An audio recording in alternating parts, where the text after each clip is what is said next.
हमें डेली उठना चाहिए परमेश्वर के लिए, और जो भी अच्छे से अच्छा हम कर सकते हैं वो हमें करना चाहिए परमेश्वर के लिए। हमको एक चीज़ का ध्यान रखना बहुत ज़रूरी है कि हम 100% परफेक्ट नहीं हैं, लेकिन हमको विश्वास करना चाहिए कि परमेश्वर मोर देन इनफ है। वो हमारी सोच से ज़्यादा हमको दे सकता है।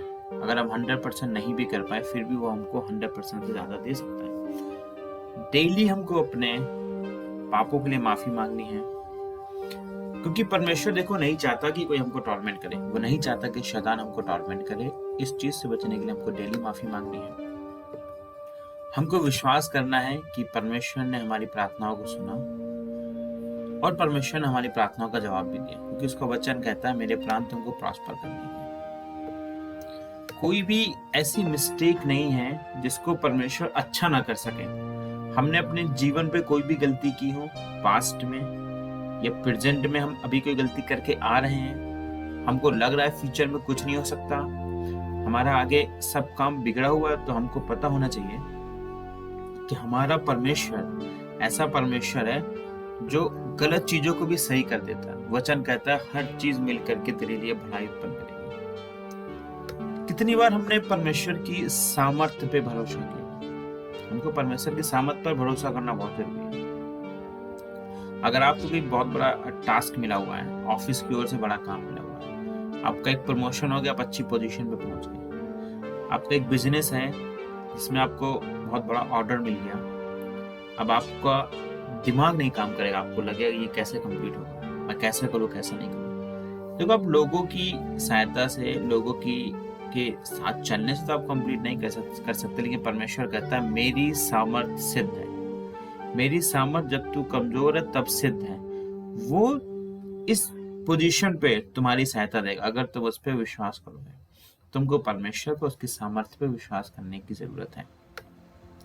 जब उसके हम सामर्थ्य पे विश्वास करते हैं तो होली स्पिरिट को इनेबल करता है हमारे जीवन पे, और होली स्पिरिट फिर हमारे जीवन पे ऐसे ऐसे कार्य करता है जिनको लिए हमने सोचा भी नहीं होगा। हमें लगा होगा ये कार्य हमारे जीवन पे नहीं हो पाएगा, लेकिन होली स्पिरिट उन कार्य को भी हमारे जीवन पे कर देगा, क्योंकि वो परमेश्वर का आत्मा, क्योंकि वो सब कुछ कर सकता है परमेश्वर हमारे लिए। देखो शैतान तो हमेशा आपसे बोलेगा और ऐसी बातें बोलेगा कि आपको परमेश्वर से दूर ले जाने की बातें, वो इसके अलावा की बातें नहीं बोलेगा आपसे। कितनी बार उसने आपसे नहीं बोला होगा कि तूने आज प्रार्थना की लेकिन तेरी प्रार्थना नहीं सुनी। आज तुमने 5 मिनट प्रार्थना की, परमेश्वर ने ध्यान नहीं दिया। तुमको आधे घंटे प्रार्थना करनी चाहिए, तुमको 1 घंटे प्रार्थना करनी चाहिए। कितनी बार तुमने बाइबल पढ़ी होगी, उसने बोला होगा तुमने बाइबल सही से नहीं पढ़ी, तुमने बाइबल को नहीं समझा, तुमसे परमेश्वर प्यार नहीं करता इसलिए तुमको बाइबल नहीं समझ पाता। कितनी बार शैतान ने ऐसे शब्दों को नहीं बोला। शैतान का काम ही है बोलना। बोलेगा ही आपसे कि आपने गलत किया, आपको तो माफी नहीं मिलेगी। अगर आपने पाप किया, आज आप प्रार्थना करें, परमेश्वर आपको माफ नहीं करेगा, क्योंकि वो जानता है अगर मैं इस चीज पर कामयाब हो गया तो इसका विश्वास टूटेगा, और परमेश्वर का वचन कहता है केवल विश्वास ही मुझे खुश कर सकता है। आपकी प्रार्थना उसे खुश नहीं कर सकती, आपका उपवास उसे खुश नहीं कर सकता, लेकिन अगर आपका फेथ है, अगर आप उस पर विश्वास रखते हो कठिन से कठिन समय पे, वो परमेश्वर को खुश करता है। कठिनाई जब परेशानी हमारे जीवन पे आती है तो क्या हमको हार करके बैठ जाना चाहिए? नहीं। इन परेशानियों से हमको सीखना चाहिए। इन परेशानियों पे हमको परमेश्वर पे निर्भर होना चाहिए। हमको अपनी परेशानी परमेश्वर को देनी चाहिए और बतानी चाहिए कि परमेश्वर ऐसा कुछ हुआ है मेरे साथ। पता है, क्योंकि परमेश्वर का आप पर भरोसा है। जैसे आप परमेश्वर पे विश्वास करते हैं, ऐसे परमेश्वर आप पे भरोसा करता है कि मेरा बेटा ये कर सकता है। उसके लिए वो तुमको सामर्थ्य देगा, वो तुमको रास्ते बताएगा, वो तुम्हारे दिमाग में थॉट डालेगा, वो अपने स्वर्गदूतों को भेजेगा तुम्हारे आगे, वो अपनी पवित्र आत्मा से बोलेगा। लेकिन आपको भी परमेश्वर पे विश्वास रखना पड़ेगा।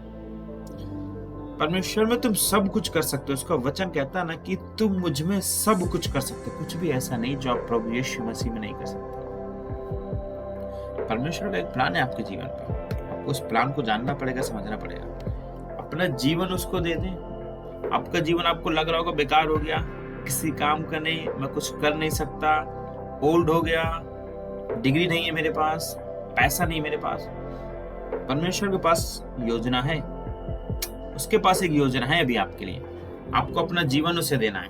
वो आपके जीवन को दोबारा रीबिल्ड कर देगा, वो आपके जीवन को में चीजों को दोबारा से फिट कर देगा, सब सही कर देगा।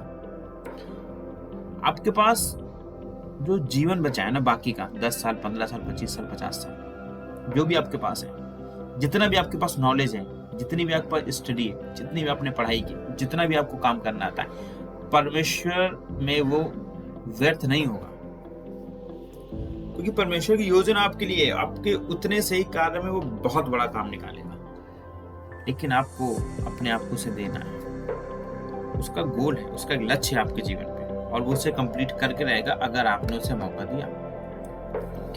परमेश्वर तो सबकी मदद करना चाहता है।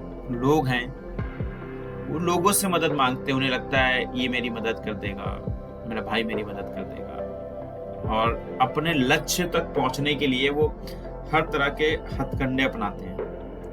वो एक चीज भूल जाते हैं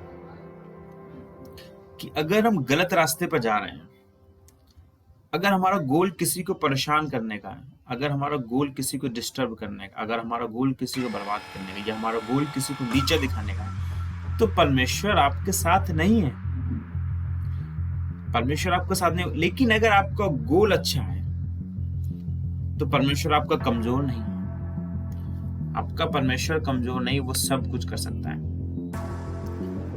हमको प्रभु यीशु मसीह में सीखना पड़ेगा। हमको अपनी परेशानियों से सीखने के बाद उसमें उसका आज्ञाकारी बनना पड़ेगा। अगर हम प्रभु यीशु मसीह का आज्ञाकारी बनेंगे तो आपके जीवन पे कितना फ्रस्ट्रेशन आएगा, आपका बिजनेस डूब गया हो, आपकी स्टडी नहीं हो पाई हो, आपको जॉब नहीं मिल पा रही हो, परमेश्वर कहता मेरा आज्ञाकारी बन, मैं सब कुछ तेरे जीवन पे सेटल करूं। परमेश्वर कहता उन गलतियों से सीख, क्योंकि तू मेरे साथ नहीं था, तू आज्ञाकारी नहीं थे, तुझ पे वो गलतियां हैं, शैतान का प्रभाव तुझ पे है, लेकिन मेरा आज्ञाकारी बन, मेरे साथ चल, मैं तेरा जीवन बदलूंगा।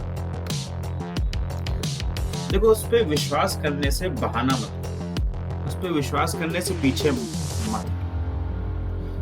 वो ऐसा परमेश्वर है जिसने जब आदम को बनाया था ना, तो आदम के अंदर आत्मा नहीं थी, उसने आदम के अंदर आत्मा डाली और आदम जीवित हो गया। प्रभु यीशु मसीह को 3 दिन कब्र में रखा, उसने जीवित कर दिया। लाजरस को भी उसने जीवित कर दिया। जब वो डेड बॉडी में आत्मा डाल सकता है ना, तो तुम्हारे बिगड़े हुए कामों को भी बना सकता है। ऐसे ऐसे कामों को बना सकता है जहां पर तुमको होप उम्मीद नहीं लगे, तुमको लग रहा मेरा बिजनेस डूब गया, मेरा बिजनेस बर्बाद हो गया, मेरा बिजनेस मर गया।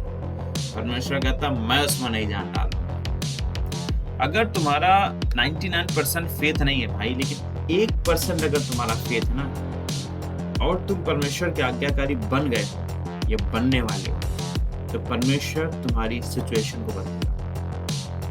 वो तुम्हारी स्थिति को बदलेगा। 1% से वो आपको 100% पर ले जाएगा। वो उसका कार्य है, क्योंकि वो तुमसे बहुत प्यार करता है। उसने अपने पुत्र को नहीं रख छोड़ा तुम्हारे लिए, तो क्यों नहीं करेगा। अगर तुम सोचते हो तुम लूजर हो तो तुम हो। अगर तुम सोचो कि तुम इस स्थिति से बाहर नहीं निकल सकते, इस सिचुएशन से बाहर नहीं निकल सकते, तो आप नहीं निकल सकते भाई। अगर तुम सोचो कि तुम चैंपियन नहीं हो तो तुम नहीं हो, लेकिन अगर तुम सोचो तुम चैंपियन हो तो तुम हो। अगर तुम सोचो तुम इस सिचुएशन से बाहर निकल सकते हो तो निकल सकते हो, क्योंकि परमेश्वर पिता तुम्हारे साथ है, जो इम्पॉसिबल को भी पॉसिबल कर देता है।